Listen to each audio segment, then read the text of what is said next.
এই চিংড়ি ভুনাটা খেতে এত মজা হয়, এভাবে রান্না করলে বাকি যত ধরনের চিংড়ির রেসিপি আছে সব ভুলে যাবেন। ডাবের কচি শাঁস দিয়ে রান্নার কারণে এটার স্বাদ এত গুণ বেড়ে যায়। তো চলেন রান্নাটা শেয়ার করছি আমি। তো এটার জন্য যা যা প্রয়োজন আমি নিয়ে নিয়েছি। এখানে রসুন বাটা নিয়েছি 2 চামচের মতো, ধনিয়ার গুঁড়া 2 চামচ, মরিচের গুঁড়া স্বাদ মতো, আর হলুদের গুঁড়া হচ্ছে আধা চামচ, জিরার গুঁড়া 1 চামচ, লবণ স্বাদ মতো, আর আমি 2 টেবিল চামচেরও বেশি নিয়েছি ডাবের কচি শাঁস আর কি, কুচি করে কেটে নিয়েছি আমি। আর এই চিংড়ির মধ্যে আমি ভালো করে ধুয়ে পরিষ্কার করে নিয়েছি, তার মধ্যে আমি হলুদ মরিচ লবণ দিয়ে ভালো করে মেখে নিয়েছি। তো এখন হচ্ছে কড়াইয়ের মধ্যে আমি তেল দিয়ে দিচ্ছি। তেল দিয়ে আমি হচ্ছে এই চিংড়িগুলোকে সুন্দর করে একটু ভেজে নিব।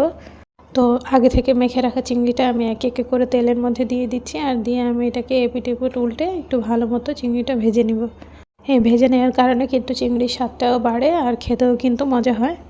চিংড়ি পছন্দ করে না এমন মানুষ খুব কমই পাওয়া যাবে। চিংড়ির কিন্তু যেই রেসিপি রান্না করেন সবগুলোই কিন্তু মজা হয়। তার মধ্যে কিন্তু 1-2টা রেসিপি এমন ইউনিক থাকে যেটা রান্না করলে বাড়ির সবাই কিন্তু খুবই পছন্দ করে আর খুবই শখ করে খাবে। সেটা হচ্ছে ছোট বড় যাই বলেন না কেন।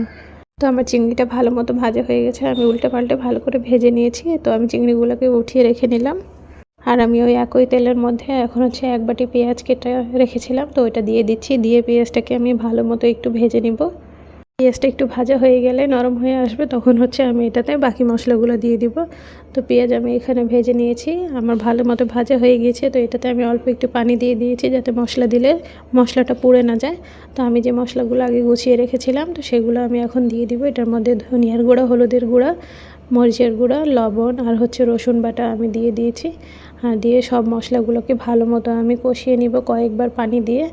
আর মশলাটা হচ্ছে ভালো মতো কষাতে হবে, তাহলে কিন্তু রান্নার স্বাদটা অনেক ভালো আসে আর কালারটাও অনেক সুন্দর আসে। তো আমি মশলা কষিয়ে নিয়ে তেলটা উপরে উঠে আসছে, তো আমি এখানে আরও একটু পানি দিয়ে এটাকে আরও কিছুক্ষণ ভালো মতো কষিয়ে নিয়েছি। তো আমার এই যে ভাজা করে ভাজা ভাজা হয়ে গিয়েছে মশলাটা, একদম তেলটা সুন্দর মতো উপরে উঠে আসছে। তো এখন রান্নার জন্য যত পরিমাণে আমার পানির প্রয়োজন ছিল তো আমি সেটা দিয়ে দিয়েছি। পানি দিয়ে একটু ফুটিয়ে নেওয়ার পর যে আমি ওই ডাবের শাঁসটা রেখেছিলাম তো সেটাকে আমি দিয়ে দিলাম। দিয়ে এটাকে কিছুক্ষণ ফুটিয়ে নেওয়ার পর আমি এটাতে আগে থেকে যে চিংড়ি ভেজে রেখেছিলাম তো ওই চিংড়িগুলো আমি দিয়ে দিব এখন। আর দিয়ে এটাকে ভালো মতো আমি একটু নাড়াচাড়া করে সব মশলার সাথে মিশিয়ে নিব আর কিছুক্ষণ হচ্ছে ফুটিয়ে নিব। মশলার মধ্যে চিংড়িটা ভালো মতো মিশিয়ে নেওয়ার কারণে আর এটা একটু ফুটিয়ে নেওয়ার কারণে চিংড়ির ভিতরে মশলার যত মজা আছে সবগুলো হচ্ছে ঢুকে যায়। তো খেতে কিন্তু অনেক মজা হয়। যে দেখেন আমার চিংড়ি রান্নাটা প্রায় হয়ে গিয়েছে আর কত সুন্দর কালার আসছে, তেলগুলো একদম সুন্দর মতো ভেসে পরে উঠে আসছে। তো আমি এখানে হচ্ছে 2-3টা কাঁচামরিচ দিয়ে দিয়েছি। দিয়ে এটাকে হচ্ছে 3-4 মিনিট আমি একটু ঢাকনা ঢেকে রান্না করব। আর এই তো আমার রান্না প্রায় শেষ। তো দেখেন কত সুন্দর লাগছে, কত লোভনীয় লাগছে দেখে। এভাবে রান্না করলে যে কেউ এটা খেতে খুবই পছন্দ করবে। আর এই রান্নাটা হচ্ছে রুটি, পরোটা, নান অথবা পোলাও বা সাদা ভাত যেটার সাথেই খান না কেন খুবই ভালো মতো যায়। তো আমি উপর থেকে একটু ধনিয়া পাতা কুচি ছিটিয়ে দিয়েছি আর হচ্ছে গিয়া কিছুক্ষণ একটু জাল দিয়ে নিব, তারপরে হচ্ছে এখন আমি এটাকে নামিয়ে নিব। আপনারা অবশ্যই একবার এই রেসিপি দিয়ে এই চিংড়ি মাছটা রান্না করে দেখবেন, খেতে কিন্তু খুবই মজা হবে, কখনো নিরাশ হবেন না আশা করছি। তো আপনাদের কাছে আমার এই ভিডিওটা কেমন লেগেছে অবশ্যই আমাকে জানাবেন, আশা করছি ভালোই লেগেছে। আর আমার জন্য দোয়া করবেন।